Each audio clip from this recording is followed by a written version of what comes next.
दोस्तों, आदाब, सलाम, नमस्कार। चौथे चरण का लोकसभा चुनाव समाप्त हो गया है। वोटिंग खत्म होने के साथ प्राप्त वोटों का आकलन किया जाने लगा है। तमाम प्रत्याशी प्राप्त वोटों का आकलन अपने अपने स्तर से कर रहे हैं। वहीं तो राजनीतिक पंडित व उनके समर्थक भी वोटों की गणित सुलझाने की कोशिश में जुटे हैं। दोस्तों, आज के इस एपिसोड में हम बिहार के उन 5 लोकसभा क्षेत्रों की चर्चा करेंगे जहां सोमवार को वोट डाले गए।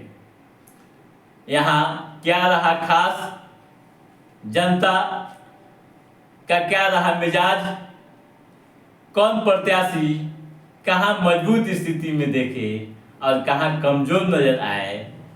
आज के इस एपिसोड में हम इसी मुद्दे पर विस्तार से चर्चा करेंगे और यह जानने की पूरी कोशिश करेंगे कि कहाँ महागठबंधन मजबूत है तो कहाँ एनडीए मजबूत स्थिति में है। दोस्तों, हम तमाम बिंदुओं पर चर्चा करेंगे, लेकिन उससे पहले हम वोट प्रतिशत को एक नज़र देख लेते हैं। आप जानते हैं कि 5 लोकसभा क्षेत्रों दरभंगा, उजियारपुर, समस्तीपुर, बेगूसराय व मुंगेर में वोट पड़े। ठीक है, अब आइए पहले वोट प्रतिशत। दोस्तों, दरभंगा में 56.63% वोट डाले गए, जबकि पूर्व के चुनाव यानी 2019 के चुनाव की बात करूं तो यहाँ 58.19% वोट डाले गए थे। अब आइए उजियारपुर में 56% वोट पड़े, जबकि 2019 के चुनाव में यहाँ 60% वोट डाले गए थे। समस्तीपुर की भी बात देख लीजिए।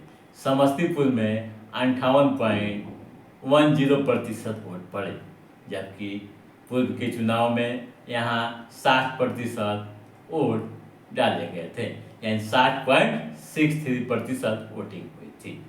वहीं बेगूसराय में 58.40% वोट पड़ा, जबकि 2019 के चुनाव में यहाँ 62.20% पोलिंग हुई थी। वहीं मुंगेर की बात करें तो मुंगेर में 55% वोट पड़े। 2019 के चुनाव में यहाँ 54.84% वोट पड़े थे। ठीक है, ये हुई पोलिंग, ये कितने वोट पड़े। अब आइए, अब हम लोकसभा क्षेत्रों की हालात को देखते हैं।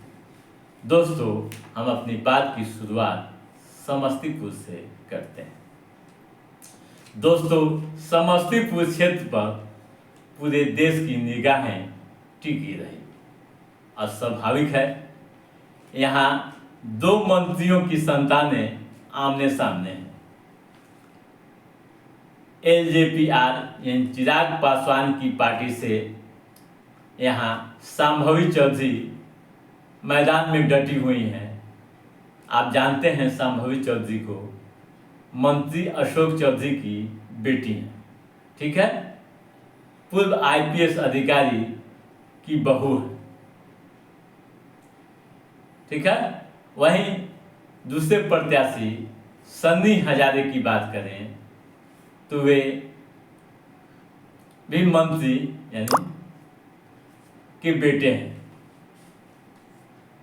सन्नी हजारे यहाँ के स्थानीय हैं और राजनीति में लगातार सक्रिय रहे हैं।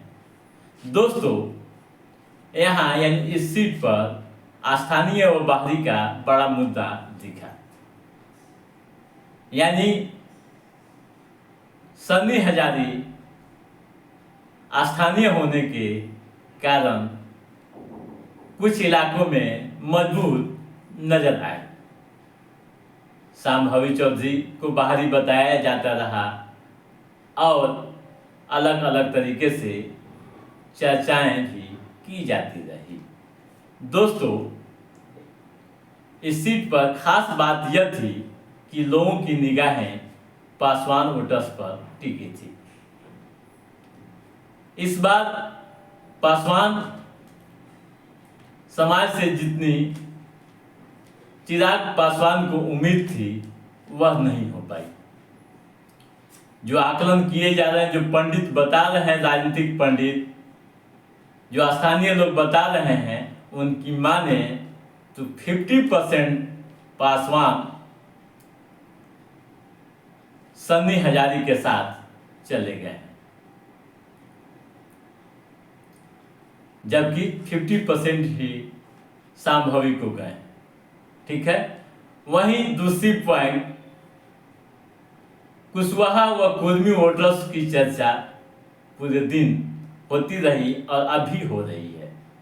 ये जो बताया जा रहा है कि इस बार कुशवाहा व कुर्मी वोटर्स इंडिया गठबंधन के साथ नजर आए। अगर ऐसा है, ऐसा हुआ, तो आप समझ सकते हैं कि संभावी चौधरी के साथ क्या हो सकता है, यानी कितना नुकसान हो सकता है एनडीए अलायंस। ठीक है।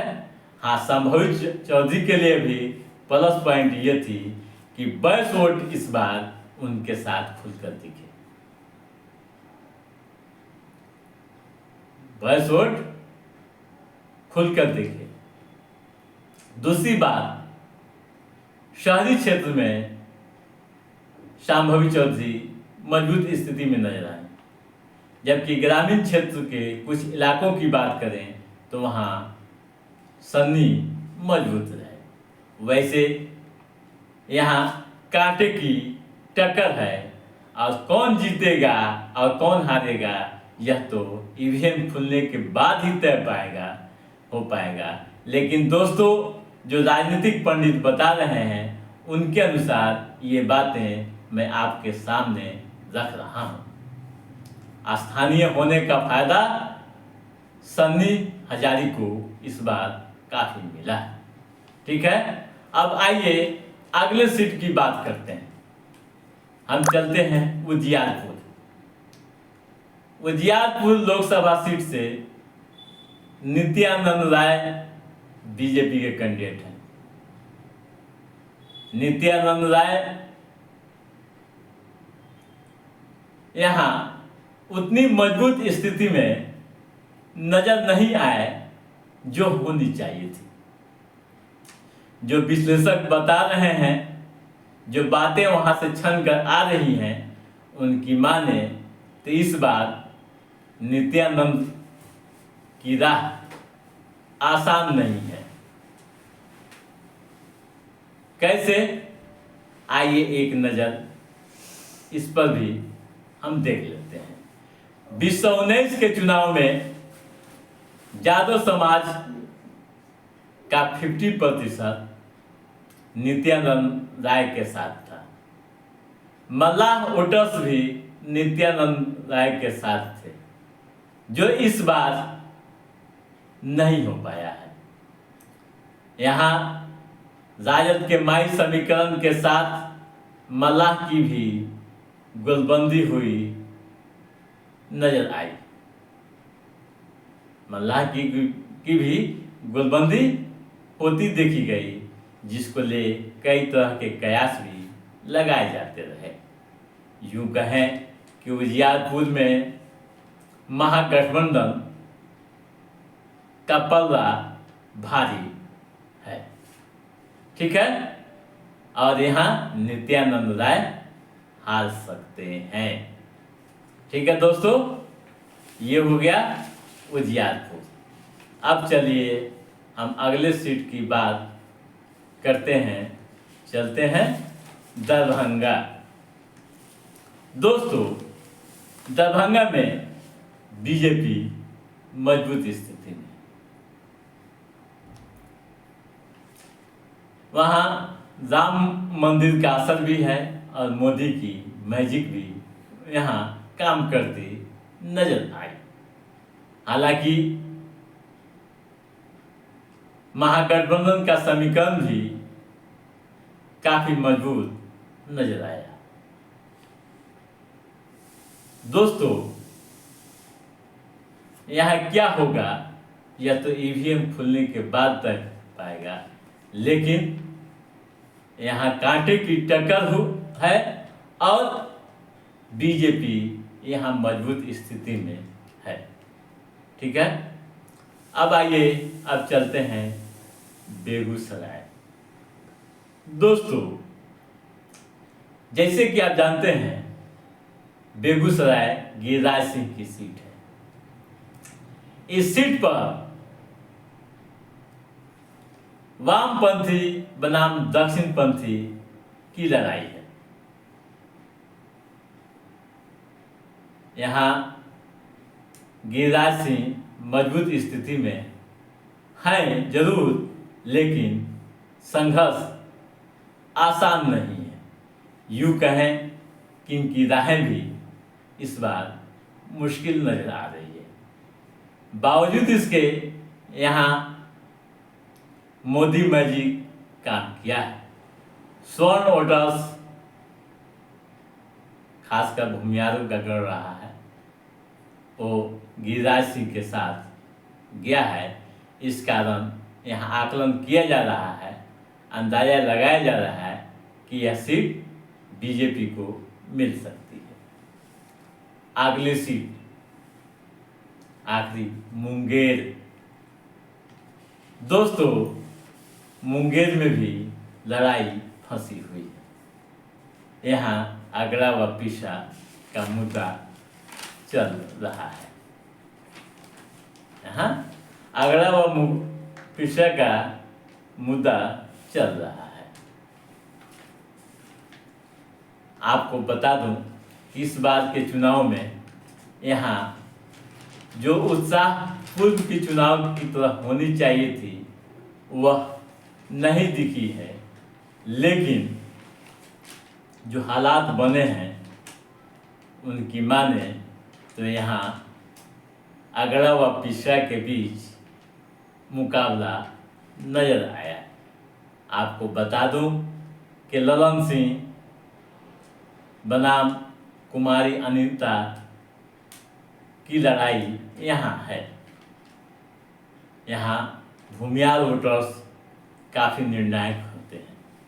4 लाख से अधिक भूमियार मतदाता हैं जो एनडीए की ओर गुलबंद होते नजर है। यूँ कहूँ कि ललन सिंह यहाँ मजबूत स्थिति में दिखते रहे। हालांकि कुछ इलाकों में महागठबंधन यानी अनीता भी काफ़ी मजबूत नजर आई और माई समीकरण के साथ साथ अन्य वोटों को भी अपने पक्ष में करती नजर आए। तो दोस्तों, ये रहा 5 लोकसभा क्षेत्रों का सियासी हाल। वैसे तो ईवीएम खुलने के बाद ही सच्चाई सामने आएगी कि कहाँ किसके सिर पर ताज होगा, लेकिन इतना तो तय है कि मुकाबला कांटे का है और कौन जीतेगा और कौन हारेगा इस पर पूरे देश की निगाहें टिकी रहेंगी। तो दोस्तों, आज के इस एपिसोड में बस इतना ही। हमारा ये एपिसोड कैसा लगा आप लाइक और कमेंट करके हमें ज़रूर बताइएगा। यदि आपने हमारे चैनल को सब्सक्राइब नहीं किया है तो सब्सक्राइब भी कीजिएगा, ताकि पॉलिटिकल गतिविधियों से संबंधित जो भी अप टू डेट है उसे हम समय समय पर आपके बीच पहुंचाते रहेंगे। तब तक आप अपने दोस्त को दीजिए इजाज़त।